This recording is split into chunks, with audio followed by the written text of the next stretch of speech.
بسم اللہ الرحمن الرحیم۔ السلام علیکم۔ آج میں دکان پر اکیلا تھا۔ دکان کے مالک کی بیٹی کھانا لے کر آئی تو میں نے اسے اپنے دل کی بات بتا دی۔ وہ مسکرا کر چلی گئی۔ اگلے دن پھر وہ کھانا لے کر آئی تو میں اکیلا تھا۔ شادی ایک شرط پر کروں گی، کہنے لگی، اگر تم میرے ساتھ آج رات گزارو گے اور تم مجھے اس کام سے منع نہیں کرو گے تو میں تم سے شادی کر لوں گی۔ میں رات کو اس کے ساتھ چلا گیا۔ وہ مجھے ایک بڑی حویلی لے گئی اور اس نے میرے سامنے ایسا کچھ کیا کہ میرے سر پر آسمان گر گیا۔ وہاں تو دکان کا مالک اور اس کی بیٹی۔ میں جیسے جیسے جوان ہو رہا تھا میرے دل میں قدرتی طور پر صنف مخالف کے لیے جذبات جنم لے رہے تھے۔ میں عمر کے اس دوراہے پر تھا جہاں خود بخود محبت دل پہ دستک دینے لگتی ہے اور کوئی نہ کوئی من کے مندر میں سنگھاسن حاصل کر ہی لیتا ہے۔ ایسے میں میری زندگی میں بھی ایک حسین دوشیزہ چپکے سے چلی آئی۔ وہ روز آتی اور میرے دل کے تار چھیڑ جاتی۔ میں اس کے جانے کے بعد بھی گھنٹوں گھنٹوں اس کے خیالات میں گم رہتا۔ کبھی کبھی تو مجھے ارد گرد کی بھی خبر نہ ہوتی۔ وہ اس قدر حسین و جمیل تھی کہ میں چاہ کر بھی اس پر سے نظر نہ ہٹا پاتا۔ اس کی ایک مسکراہٹ پر میں سب کچھ قربان کرنے کے لیے تیار ہو جاتا۔ اس کا نام حسنہ تھا اور وہ واقعی میں حسن کی بے مثال مورت تھی۔ اس کا مخروطی وجود ایسے کشش رکھتا تھا کہ میں اس کے پیچھے پیچھے کھنچا چلا جاتا۔ حسنہ کی گوری دمکتی رنگت اور بھورے بھورے نین کمر سے نیچے لہراتے، بال اور گلابی ہونٹ میرے لیے امتحان بن جاتے، اور جب حسنہ مجھ سے مسکرا کر بات کرتی تو مجھے لگتا دنیا کا سارا حسن اس کی مسکراہٹ میں ہی سمٹ جاتا ہے۔ میں نے پوری زندگی میں اتنی خوبصورت لڑکی کبھی نہیں دیکھی تھی۔ میں ایک دکان پر ملازمت کرتا تھا اور حسنہ اس دکان کے مالک کی بیٹی تھی، جو روز دوپہر کا کھانا پہنچانے کے لیے دکان آیا کرتی تھی۔ وہ جب بھی آتی تو میری خیر خیریت ضرور پوچھتی اور میرے لیے بھی کھانا لاتی۔ اس کے وہ دو بول جو وہ میرے لیے ادا کرتی میرے اگلے دن تک کے جینے کا سبب بن جاتے۔ وہ روزانہ پابندی سے دکان آتی تھی اور میں سارے کام کاج چھوڑ کر اسے ہی دیکھنے میں مشغول ہو جاتا۔ میرا دل چاہتا تھا کہ میں اسے اپنی دسترس میں لے لوں اور کسی اور کی نظر اس پر نہ پڑنے دوں۔ میں جس دکان میں کام کرتا تھا یہ ایک بڑا سا جنرل سٹور تھا۔ اس سٹور کی ساری ذمہ داری حسنہ کے باپ نے میرے کاندھوں پر ڈال دی تھی۔ خود وہ زیادہ تر سٹور کے باہر کے کام کاج میں مصروف رہتا۔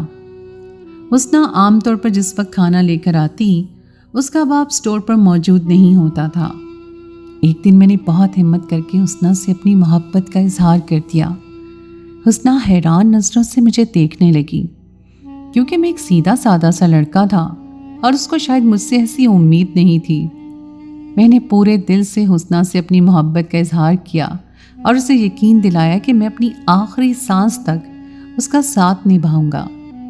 میری بات سن کر حسنہ کے چہرے پر ایک دھیمی سی مسکراہٹ بکھر گئی اور وہ کوئی جواب دیے بنا ہی دکان سے چلی گئی، جبکہ اس طرح خاموشی سے چلے جانے نے مجھے بہت پریشان کر دیا تھا۔ میرے لیے ایک ایک پل صدیوں کے برابر ہو گیا تھا۔ میں یہ سوچ کر ہی بے چین ہو گیا تھا کہ اس نے مجھے کوئی جواب کیوں نہیں دیا، اور کہیں نہ کہیں میرے دل میں یہ خوف بھی سر اٹھانے لگا تھا کہ اگر اس نے اپنے باپ سے میری شکایت کر دی تو میری نوکری چلی جائے گی۔ میں گاؤں سے شہر نوکری کے لیے آیا تھا، لیکن مجھے کہیں بھی کوئی نہ کوئی جاب مل ہی نہیں سکی تھی، کیونکہ نہ ہی میرے پاس تعلیم تھی اور نہ ہی کوئی ہنر۔ دکان کے مالک یعنی حسنہ کے باپ نے میرے ساتھ ہمدردی کرتے ہوئے مجھے اپنی دکان پر رکھ لیا تھا، اور یہی سوچ کر میں ہلکان ہو رہا تھا کہ اگر یہ بات دکان کے مالک کو پتہ چلی تو وہ میرے بارے میں کیا سوچے گا۔ میں دکان کے ساتھ ہی بنے ایک چھوٹے سے گودام میں رہائش پذیر تھا۔ میرے پاس تو اپنا کوئی ذاتی رہنے کے لیے ٹھکانہ بھی نہیں تھا۔ رات کا اندھیرا پھیل گیا تھا اور میرا دل تیزی سے دھڑک رہا تھا۔ آنے والی صبح میرے لیے کیسے ثابت ہوتی یہ میں نہیں جانتا تھا۔ ساری رات میں چارپائی پر کروٹیں بدلتا رہا اور حسنہ کے بارے میں سوچتا رہا۔ حسنا کا خیال ہی مجھے نئی زندگی بخش دیتا تھا۔ آنکھیں بند کرتے ہی اس کا چہرہ تصور میں آتا اور میں پوری طرح جذبات کے طوفان میں بہنے لگتا۔ میں اب حسنا کو اپنے ساتھ اپنے پہلو میں لیٹا ہوا دیکھنا چاہتا تھا۔ میں اس کی باہوں میں سکون لینا چاہتا تھا۔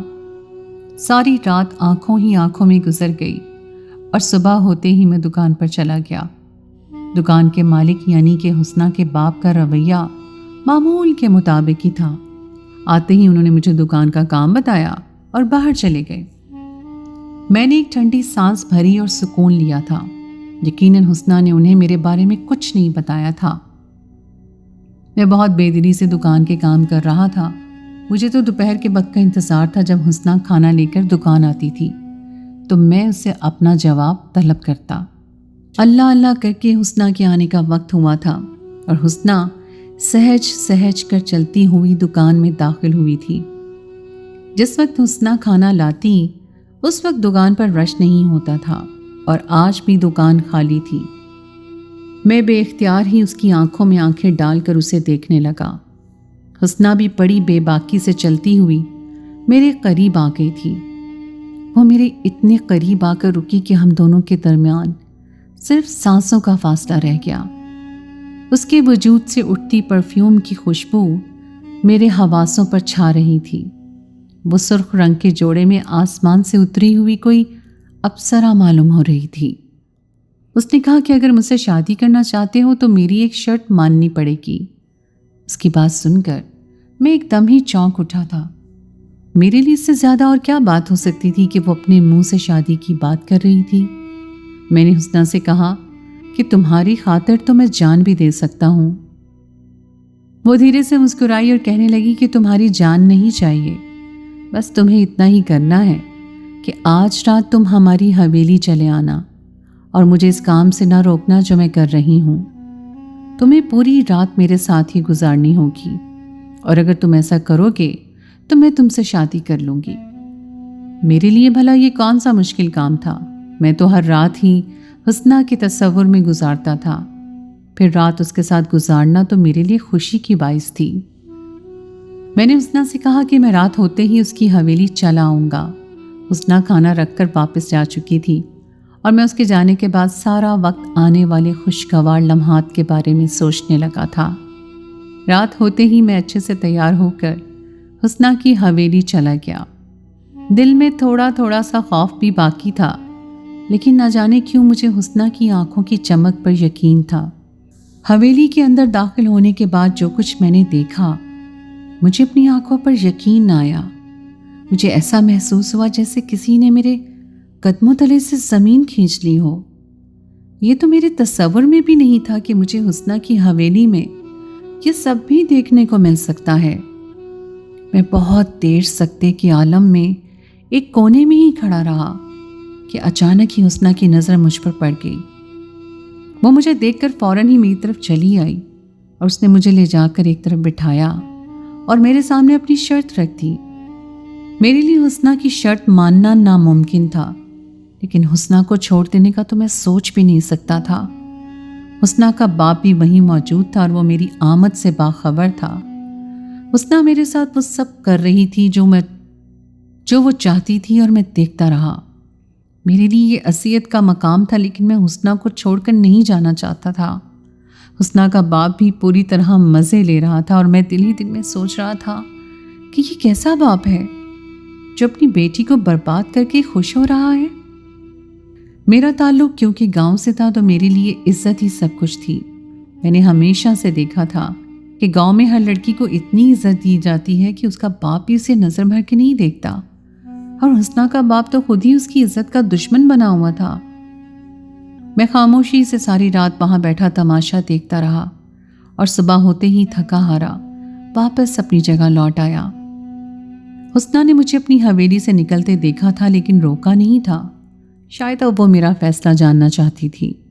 مجھے خود بھی نہیں معلوم تھا کہ میں کیا فیصلہ کروں گا۔ مجھے اس سے شدید محبت تھی، لیکن میں اپنی بیوی کو ساری زندگی ایک حرام کام کرنے کی اجازت نہیں دے سکتا تھا۔ سوچ سوچ کر میری دماغ کی رگیں تن گئی تھیں اور دل چاہتا تھا کہ کسی دیوار پر سر مار دوں۔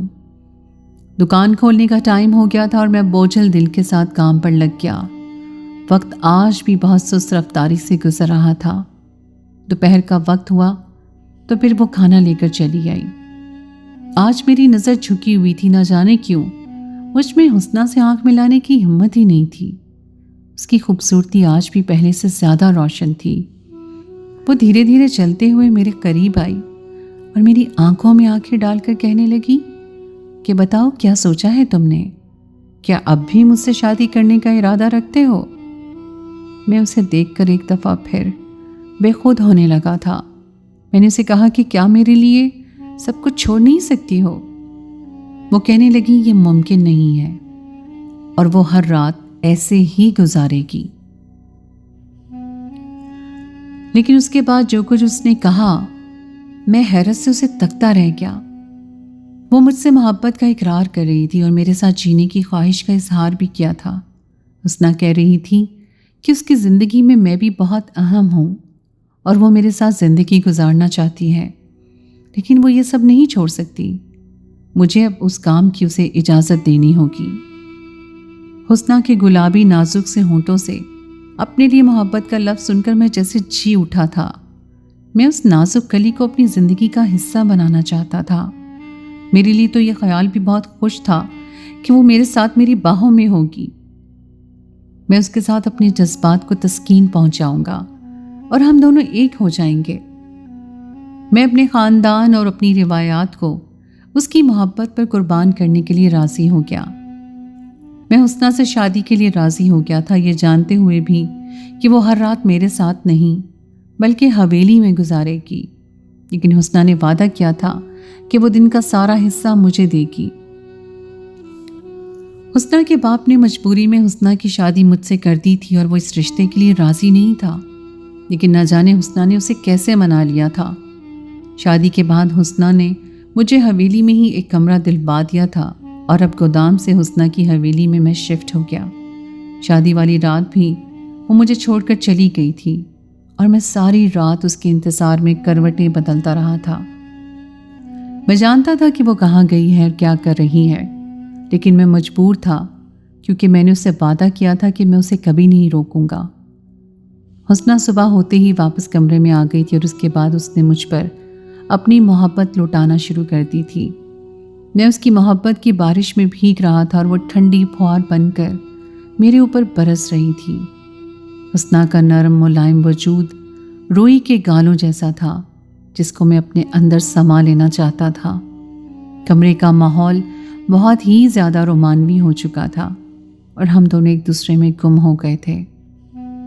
میں نے حسنہ جیسی حسن کی مورت کبھی نہیں دیکھی تھی اور اب جب وہ میری بیوی بن چکی تھی تو میں پوری طرح جذبات کی رو میں بہہ رہا تھا۔ میں اس کا ساتھ پا کر مکمل ہو چکا تھا اور وہ بھی میرے ساتھ مطمئن تھی۔ بس ایک ہی بات تھی جو میرے دل میں پھانس کی طرح چبھ رہی تھی کہ وہ ہر رات میرے ساتھ ہونے کے بجائے کہیں اور ہوگی۔ ہر گزرتے دن کے ساتھ ساتھ یہ احساس میرے دل میں کچوکے لگا رہا تھا۔ جیسے جیسے میرا اور حسنہ کا تعلق مضبوط ہو رہا تھا، میرے لیے حسنہ کا راتوں کو اٹھ کر چلے جانا میری برداشت سے باہر ہوتا جا رہا تھا۔ میں راتوں کو اٹھ کر خدا سے دعا کرنے لگا کہ میری بیوی اس دلدل سے نکل آئے۔ مجھے ساری رات اس کی غیر موجودگی میں نیند نہیں آتی تھی۔ کبھی کبھی تو میں کمرے سے نکل کر چپکے سے اسے دیکھا بھی کرتا تھا۔ میری دعاؤں میں بہت شدت آ گئی تھی اور میں ہر وقت یہی چاہتا تھا کہ حسنہ یہ کام چھوڑ دے۔ کئی دفعہ میں نے حسنہ کو کہا بھی تھا، لیکن اس نے ہر بار مجھے میرا وعدہ یاد دلا کر خاموش کروا دیا۔ اس کا باپ مجھے عجیب سی نظروں سے دیکھتا رہتا اور اس کے باپ کے لیے میرے وجود کو اپنی حویلی میں برداشت کرنا مشکل ہو رہا تھا کیونکہ میں اس کا معمولی سا ملازم تھا۔ پچھلے کچھ دنوں سے جب حسنہ میرے ساتھ ہوتی تو ہم دونوں خلوت میں ہوتے تو مجھے ایسا محسوس ہوتا جیسے کوئی ہم دونوں کو دیکھ رہا ہو۔ مجھے بہت عجیب سا احساس رہنے لگا تھا اور یہی بات میں نے کئی دفعہ حسنہ سے بھی کہی تھی، لیکن حسنہ اس بات کو میرا وہم قرار دیتی کیونکہ گھر میں حسنہ اور اس کے باپ کے علاوہ کوئی نہیں تھا۔ حسنہ کی محبت میں سب کچھ بھول گیا تھا۔ کافی عرصے سے میں گاؤں بھی نہیں گیا تھا، بس پابندی سے پیسے بھیج رہا تھا، لیکن کچھ عرصے سے مستقل گاؤں سے اماں کی بیماری کی خبر آ رہی تھی۔ میں نے حسنہ سے کہا کہ میں کچھ دن کے لیے گاؤں جانا چاہتا ہوں۔ یہ سن کر اس کے چہرے کا رنگ اڑ گیا۔ وہ بھی میرے لیے میری ہی طرح بے قرار رہنے لگی تھی۔ میری بات سنتے ہی وہ میری باہوں سے لپٹ گئی اور رونے لگی۔ میں نے حسنہ کو یقین دلایا کہ میں 2 دن میں ہی گاؤں جا کر واپس آ جاؤں گا، لیکن میرے لیے اپنی ماں کو دیکھنا ضروری ہے۔ وہ بے ساختہ ہی مجھے چومنے لگی تھی اور اس کے بعد کئی گھنٹوں تک اس نے مجھے نہیں چھوڑا۔ اپنی محبت سے وہ مجھے اس قدر سیراب کر چکی تھی کہ میں اس کے آگے ہار گیا تھا۔ جب بھی وہ میرے ساتھ بستر پر ہوتی تو میں خود کو بہت بے بس محسوس کرتا۔ وہ خود ہی اپنے جذبات سے مجھے زیر کر دیتی اور میں بس ایک سرور کی کیفیت میں رہتا۔ میں نے حسنہ کے باپ کو بتا دیا تھا کہ میں گاؤں روانہ ہو رہا ہوں۔ یہ سن کر اس کے باپ کے چہرے پر ایسی مسکراہٹ آئی تھی کہ میں حیران رہ گیا تھا۔ میری گاڑی کا وقت ہو گیا تھا، اس لیے میں حسنہ کو اللہ حافظ کہہ کر نکل پڑا۔ میں سارا وقت حسنہ کے بارے میں ہی سوچ رہا تھا۔ ابھی ہم آدھے ہی راستے میں پہنچے تھے کہ موسم بہت زیادہ خراب ہو گیا۔ گاڑی والے نے کہا کہ برسات کی شدت کی وجہ سے آگے جانا بہت خطرناک ہے، کیونکہ گاؤں تک کے راستے بہت زیادہ کھائیاں بھی ہیں۔ زمین پوری طرح دلدل بن چکی تھی، اس لیے گاڑی واپس شہر کی طرف موڑ دی گئی۔ میں دلی دل میں خوش تھا، کیونکہ میرے لیے حسنہ کو چھوڑ کر جانا بہت مشکل تھا۔ واپس حویلی پہنچنے تک آدھی رات ہو گئی تھی۔ میں حویلی کے اندر داخل ہوا ہی تھا کہ مجھے حسنہ کے چیخنے کی آوازیں آنے لگی تھی۔ میں بھاگتا ہوا حسنہ کی آواز کے پیچھے گیا۔ وہ ہمارے ہی کمرے میں موجود تھی۔ کمرے کے اندر کے منظر نے مجھے ہکا بکا کر دیا۔ مجھے دیکھتے ہی وہ بھاگ کر میرے قریب آئی اور مجھ سے لپٹ کر زور زور سے رونے لگی۔ میں بہت ہی زیادہ صدمے کی کیفیت میں کھڑا حسنہ کو دیکھ رہا تھا، جس کا لباس جگہ جگہ سے پھٹا ہوا معلوم ہو رہا تھا۔ حسنہ کی سسکیاں ساری حویلی میں گونج رہی تھی۔ میرے لیے اپنے غصے پر قابو پانا اتنا مشکل تھا کہ میں نے سامنے کھڑے آدمی کو مار مار کر لہو لہان کر دیا تھا، اور جب وہ بے ہوش ہو کر زمین پر گر پڑا تو میں نے حسنہ کو خاموش کروایا اور اسے پانی پلایا۔ حسنہ نے بتانا شروع کیا کہ جب وہ بہت چھوٹی سی تھی، اس کے ماں باپ اسے لے کر کسی دوسرے شہر جا رہے تھے کہ جب راستے میں ریلوے اسٹیشن کی بھیڑ میں وہ اپنے ماں باپ سے بچھڑ گئی۔ وہ کئی گھنٹے تک ریلوے اسٹیشن پر بیٹھی روتی رہی۔ وہاں دکان کے مالک نے اسے دیکھا اور دکان کا مالک اسے گود میں اٹھا کر اپنے ساتھ اپنے گھر لے آیا اور خود اس کا باپ بن گیا، کیونکہ اس کی کوئی اولاد نہیں تھی۔ حسنہ ہمیشہ سے ہی خوبصورت تھی اور دکان کے مالک نے اسی لیے اسے گود لے لیا تھا اور کبھی اس کے ماں باپ کو ڈھونڈنے کی کوشش بھی نہ کی۔ جیسے جیسے حسنہ جوان ہونے لگی، ہر کسی کی نظریں اس پر جم گئیں۔ حسنہ کو بچپن سے ہی رقص کا بہت شوق تھا، اس لیے جب بھی گھر میں کوئی مہمان آتا یا اس کے باپ کے دوست بھی آتے تو وہ رقص ضرور کرتی۔ ہر گزرتے دن کے ساتھ اس کا شوق بڑھتا جا رہا تھا اور اسے دیکھنے آنے والوں کی تعداد میں بھی اضافہ ہو رہا تھا۔ اس کے باپ کے ساتھ عیاش دوست ساری رات ہی اس کا رقص دیکھنے چلے آتے، اور یہ سلسلہ بڑھتے بڑھتے اتنا بڑھا کہ لوگوں نے اس پر پیسے لٹانے بھی شروع کر دیے۔ حسنہ کا باپ کیونکہ اس کا سگا باپ نہیں تھا، اس لیے اس کی غیرت کو کوئی فرق ہی نہ پڑا، بلکہ اسے تو ان پیسوں میں دلچسپی ہونے لگی جو لوگ اس پر نچھاور کرتے تھے۔ حسنہ کا باپ خود بھی ساری رات اس کے تھرکتے وجود کو دیکھ کر خوش ہوتا۔ گہرے گلے اور بے حجابانہ لباس میں ناچتی ہوئی حسنہ ہر ایک کی آنکھوں کا تارا بن گئی تھی۔ ہر کوئی اس کی محبت میں گرفتار، اسے چھونے کی خواہش رکھنے لگا تھا۔ کئی دفعہ حسنہ کے باپ سے لوگوں نے حسنہ کا سودا کرنے کی کوشش بھی کی، لیکن حسنہ نے یہ کہہ کر اپنے باپ کو سختی سے منع کر دیا کہ وہ صرف رقص کی خواہش رکھتی ہے اور یہ کام وہ اپنی مرضی سے اپنی خوشی کے لیے کرتی ہے۔ جب میں نے حسنہ کو شادی کا کہا تو اس نے میرے سامنے بھی یہی شرط رکھی تھی کہ وہ رقص کرنا کبھی نہیں چھوڑے گی۔ میں نے خود اسے ساری رات حویلی میں غیر مردوں کے بیچ رقص کرتے ہوئے دیکھا تھا۔ میں حسنہ کی محبت کے آگے ہار گیا تھا، اس لیے میں نے اسے اس کی خواہش کے ساتھ اسے قبول کر لیا تھا۔ لیکن جب اس کی شادی میرے ساتھ ہوئی تو اس کا باپ ہم دونوں کو ایک ساتھ دیکھ کر ناخوش تھا، اور وہ اس کا باپ ہی تھا جو ہم دونوں کو خلوت میں دیکھا کرتا تھا۔ حسنہ جس طرح مجھ پر محبت لٹاتی یہ دیکھ کر اس کے باپ کے جذبات بھی جاگ گئے تھے۔ حسنا کی سوتیلی ماں کو مرے زمانہ گزر گیا تھا۔ جب حسنا کے باپ کو پتہ چلا کہ میں گاؤں جا رہا ہوں کہ اب وہ آسانی سے حسنا پر حملہ کر سکتا ہے، اسے تو اس بات کا افسوس تھا کہ اس نے پہلے ہی حسنا کے ساتھ تعلق کیوں نہیں بنایا۔ اگر وہ پہلے ہی حسنا کو پوری طرح بے حجاب دیکھ لیتا تو شاید پہلے ہی اپنی ہوس پوری کر لیتا، لیکن اس کا تو حسنا کا سارا حسن شادی کے بعد ہی دیکھا تھا، اور حسنا کا محبت کرنے کا انداز بھی ایسا تھا کہ دیکھنے والے کے جذبات خود ہی بھڑک اٹھتے۔ جب میں گاؤں کے لیے نکل گیا تو حسنا کے باپ نے موقع دیکھ کر حسنا پر حملہ کر دیا۔ وہ اپنی ہوس پوری کرنا چاہتا تھا، لیکن میں غلط وقت پر واپس آ گیا تھا۔ حسنا خوفزدہ سی میرے گلے لگی ہوئی تھی اور وہ کہہ رہی تھی کہ رقص کرنا اس کا شوق تھا، لیکن وہ یہ سب نہیں چاہتی تھی۔ میں حسنا کا ہاتھ پکڑ کر حویلی سے نکلتا چلا گیا۔ اب میں اسے اپنے ساتھ گاؤں لے جانا چاہتا تھا اور عزت والی زندگی دینا چاہتا تھا۔ میں نے دن رات خدا سے یہ دعا مانگی تھی کہ وہ حسنا کو ہدایت کے راستے پر ڈال دے۔ میری ساری دعائیں قبول ہو گئی تھیں، اور حسنا کو خود اندازہ ہو گیا تھا کہ وہ جس رقص کو اپنی خوشی سمجھتی ہے، دراصل وہ ایک گناہ کے سوا کچھ نہیں، اور ہم دونوں وہاں سے بہت دور چلے آئے۔ حسنا میرے ساتھ خوش تھی، اور کچھ عرصے کے بعد خدا نے ہم دونوں کو ایک خوبصورت سی بیٹی سے نوازا تھا۔ حسنا شروع سے ہی اسے اچھی تربیت دینے کی کوشش کر رہی تھی تاکہ وہ حسنا کی طرح کسی غلط راہ کو اختیار نہ کر بیٹھے۔ تو دوستو، یہ تھی ہماری آج کی کہانی۔ امید ہے آپ کو آج کی کہانی پسند آئی ہوگی۔ کہانی اچھی لگے تو اسے لائک ضرور کیجیے، اپنے دوستوں کے ساتھ شیئر کیجیے، اور اگر آپ نے ابھی تک میرے چینل کو سبسکرائب نہیں کیا تو اسے فوراً سبسکرائب کر لیجیے۔ اور اگلی کہانی تک کے لیے مجھے اجازت دیں۔ اللہ حافظ۔